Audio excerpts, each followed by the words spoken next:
டேய் டேய் உன்னதான். டேய் செவிடே, அந்த காதுல இருக்க ஹெட்போனை கழட்டு. என்னடா போய் சமை போ. காலெல்லாம் வலிக்குதுடா. என்ன கால் வலிக்குது? நேற்று ஃபுல்லா நான் தானே சமைச்சேன். ஜிஷ்ணு இருக்கான்டா, அவனையா சொல்றான். சமைக்க நாளைக்கு வேணா நான் சமைக்கிறேன்டா. போடா. இப்படியே சொல்லி ஏமாத்துங்கடா. டேய் ஜிஷ்ணு போய் சமைடா. நானே இப்பதான் மழையில நினைச்சு வந்திருக்கேன். சும்மா டேய் என்னங்கடா, டேய் நேற்று நான் தானே சமைச்சேன்.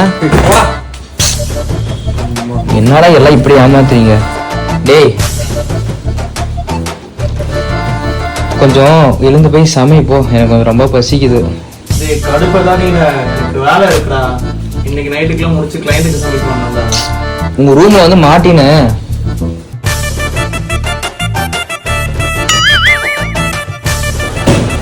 டேய் ஃபோன் பேசுறவனே, கொஞ்சம் போய் சமை போ. சமைக்கிறதா? உங்ககிட்ட சொல்றதும் செவுத்துக்கிட்ட சொல்றதும் ஒண்ணுதான்.